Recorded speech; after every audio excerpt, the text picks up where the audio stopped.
All right. Got a piece of paper there? Can you, Got a piece of paper? I do. can you confirm that Bryce Huff is getting the surgery? Yeah. So he will be, and he's really done a good job of battling through. But this will help him get some more, hopefully help him get some more function in that hand, and we'll see as the season continues. But just can't say enough of how he battled through and tried to keep going through it. So hopefully this helps him. How long had he been playing through the injury? Yeah, just as exactly when we talked about it last, he was battling through all those different things.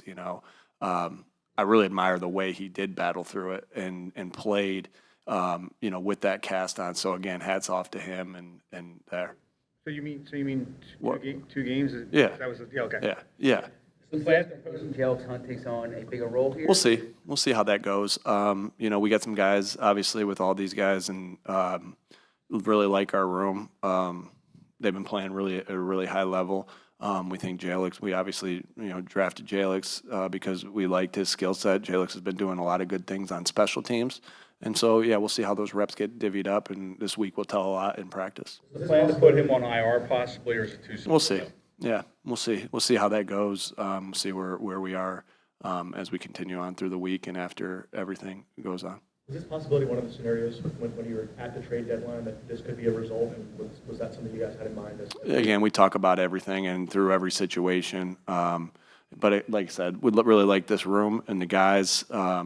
We love Bryce and the way he's battled through and the things that he's done, and but we feel good about the depth that we have here and some of the young guys. Nolan's done a really good job, and Jalix can, we'll see where he is as we continue on here. But Jalix keeps getting better as a football player, and Sweat's played a really good, has had some really good games and been playing really at a top-notch level. And BG has just continued to be steady throughout, like he has his entire career. Any concern over, obviously BG's played at a high level, but he is 36, and Josh last year sort of had the quick start, played a lot of snaps, and maybe then tailed off that sort of workload, increased workload to keep an eye on? Yeah, we kind of focus on everything. Again, I think the last couple games they've played in a sweet spot of where that we anticipate them playing, but that fluctuates week in, week out, depending on how the game's going, doing what we need to do to win the game. But then, like I said to you guys about everything, the management that you do with your players is done more Wednesday, Thursday, Friday, and then you do what you got to do to win the game. Yes, you're trying to have rotations to keep guys fresh throughout the year, but we owe it to ourselves, the team, and our fans and everybody to do everything we need to do to win the game. And I know that's always a popular question of, well, do you have to manage this and manage that? Yeah, we do, but we're also thinking what we need to do in that time frame to win the football game. And again, we can take care of their bodies on Wednesday, Thursday, Friday, and as much as we possibly can. And don't think that it's not on our mind on Sunday. It is. And we'll do it as much as we possibly can on Sunday. But that number of plays, touches, or anything, you talk about, you go in with a number in mind, you try to hit within 5 of that. Sometimes it's 5 higher, sometimes it's 5 lower. That's the way it goes. What stands out to you about Nolan's development? How big is he going to be, over the stretch? Yeah, I think, what a guy that's been able to, handle the ups and downs, not getting a lot of reps early on in his career because of the depth that we had at that position, to now really being a big-time contributor. Patience of everybody. Just, hey, it takes time. It takes time. And if you got the right people, like Nolan is, Nolan deeply cares about being good at football. Nolan loves football. Nolan is tough as we got. He's one of the toughest guys we got on this football team. He plays as hard as anybody in the National Football League. And so when you have those characteristics, and he's got great skill, right? When you have those characteristics as a person, you'll continue, if God willing, you'll reach your ceiling. And I think he just keeps getting better because of who he is as the skill that he has and who he is as a person. And so, I think we want things to happen right away at all times. I'm guilty of that. I think we all are.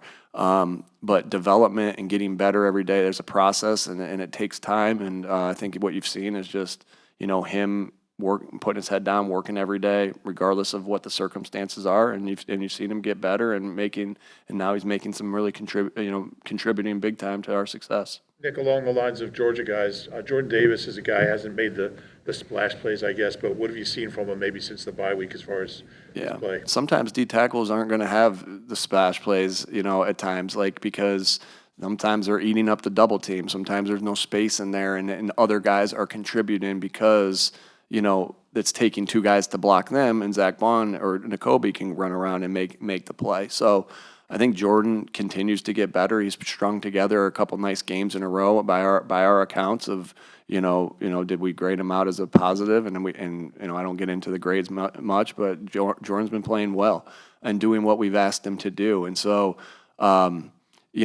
again, sometimes at that position, it's not always. Sometimes it's like the offensive line. Might not notice everything that's happening from the stat sheet or from anything else, but we sure as heck do. And I know his linebackers behind him do. And he's doing some nice things with the way he's taking on blocks, the way he's getting off blocks, and being able to finish when he has opportunities to finish. We talked in Vic yesterday about the defense being so young, but yet you have Brandon and Slay. I mean, how valuable have they been to have on that side of the ball? Yeah, big time. I think those two guys are phenomenal leaders that, could lead any team, lead any business, lead any, just great leaders. We talked about Slay today. It was kind of the topic of our team meeting today, of just being able to overcome adversity, right? And so you have to overcome adversity in game. And DBs have to go through that quite a bit, and you have to overcome adversity through your career, And so I talked to Slay quite a bit, and we just talked about how he's had to overcome early adversity in his career, and now now he's at year 12, right? And so if you don't, if bad things happen and you can't overcome them, maybe you don't deserve to be in year 12, and he has, and bad things happen and you don't overcome them, maybe you don't deserve to continue to win games. And so that was our talking points today, just being mentally tough because of how long this season is and how grueling it is, and that there's going to be ups and downs, and really handling that. And so when you're able to use one of your players, it's always great to pull a video and show, hey, watch Michael Jordan talk about this, or watch Tiger Woods talk about this, or watch, you name it, Roger Federer talk about that, whatever it is. It's so much better when you're able to put your own guys up there, and then that can kind of lead into questions that the other guys have for Slay. And so when we were able to do that and kind of take his progression of his first year, when he was wearing number 30 through everything, it was really an awesome story about how he's persevered and why he is where he is. And so that's what you want to accomplish for the entire team. And again, just can't say enough about the leaders that we have on this football team, particularly the two you asked about, big time leaders, and that's important for any team, any organization. Nick, how different is the self-scout process coming off 6 wins than it was early in the year when you're 2-2? Yeah, you try not to let it be any different, right? You may have more to watch at certain points, because there's more to fix. But even then, you're like, okay, here's what we need to fix based off of our studies. Let's watch this. But then when you're coming off, when you feel like you're playing good football, but we have a lot of things to correct. And when you feel like you're doing some good things, then it's like, well, what can complement this? So it's still the grueling. You don't have the same amount of time as you normally have in a bye week because it's a shorter process, but it's still the same process, with little tweaks because of the amount. But as far as the wins and the losses or what your record is, it just takes different shapes and forms. Again, sometimes it's, bam, we need to improve this, and it's very clear. Sometimes you have to search for that answer of what you need to improve. And sometimes when you're playing well and doing a lot of good things, you still have things that you got to correct. But then it's like, well, what can complement this? What can complement that? And so, but it's always about not skipping steps and being diligent in your work of your bye week. I think we've had some good success after bye weeks. This isn't exactly the same thing, but we feel like we have a good formula in bye weeks that we use on Thursday night games, and that we'll use continuing moving forward. Nick, what does that self-scout process teach you about the passing game? Yeah, again, we'll keep a lot of that in-house as far as, because obviously if I share it with you guys and share it with everybody, I'm giving some information to the opposing teams. But again, all I can say is for every part of our game, it was productive. And now it's our chance as coaches to build on that and put them in positions to succeed, and our guys to go execute. And so, again, self-scout. Anytime you have self-scouts, and have the time to be able to do it, and you simulate time also, even on a regular week to do it as well. So you're always thinking about it, but anytime you have extra time to do it, it's going to be helpful. Nick, a lot was made last year about how the culture and chemistry toward the end of the season wasn't what you guys wanted to be. Is there anything this year that you can point to and say, yeah, I know it's right because I've solved this? Again, I just think it always comes back down to the connection. I think football is always, we talk about our core values, and there's always these truths, and football changes. There's things that, scheme changes, the ebbs and flows of the way the game's being played changes. But at the end of the day, it's always do you play with detail, right? Did you play with detail? Did you play with fundamentals? That's what I mean, detail, football IQ, all those different things. Did you play tough, right? And did you play together? Like, those things don't change. And so one thing I've noticed is just, and so we always kind of talk about that, but I really feel like this team continues to, I just think we got some really good teammates and coaches that are just, everyone's, just so locked into becoming better. And I do feel like that everyone's locked into becoming better. And I think I felt that way last year too, don't get me wrong. So, it didn't work. There was things that happened last year that we feel like we've corrected, that we're on the right track, and try not to focus. We've made those corrections already to last year. And so we're trying you don't focus too much on that. You just work on what you can try to build each day. But I really feel like this team continues to grow closer each day. We got great teammates. We got great leaders. Winning is contagious. And so you build on that success that you've had.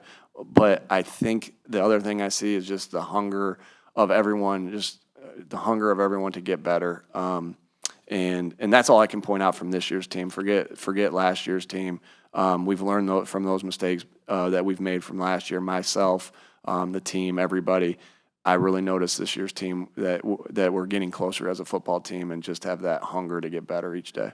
Last one. Offensive-minded head coach. When you look at Sean McVay, what do you see? What do you like? Yeah, I think Sean has done an unbelievable job there for a long time. Was it 7-8 years for him as the head football coach? So he's had a great run to date, and has been at the top of the mountain.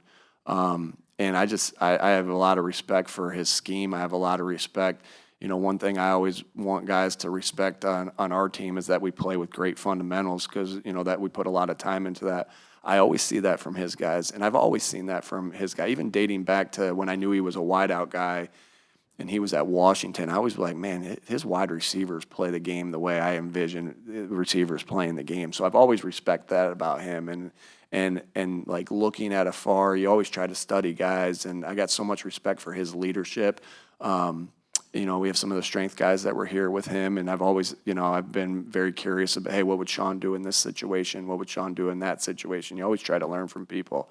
And so, again, when you watch the tape, it's obvious he's a great football coach with the details and the fundamentals of what he's, and obviously the scheme. I think he gets talked a lot about with his scheme and all those things, but you see it in his players of how good they play the game. And so that's a tribute to his players, but that's a tribute to his coaches, the coach as well. And then, like I said, I just admire his leadership from afar. I don't know him well, but I really admire his leadership from afar and how he's been through. Talk about a guy who's had up seasons and some slight down seasons, and then recovers back. And can't say enough good things about him and what I think of him as a football coach and a person. All right,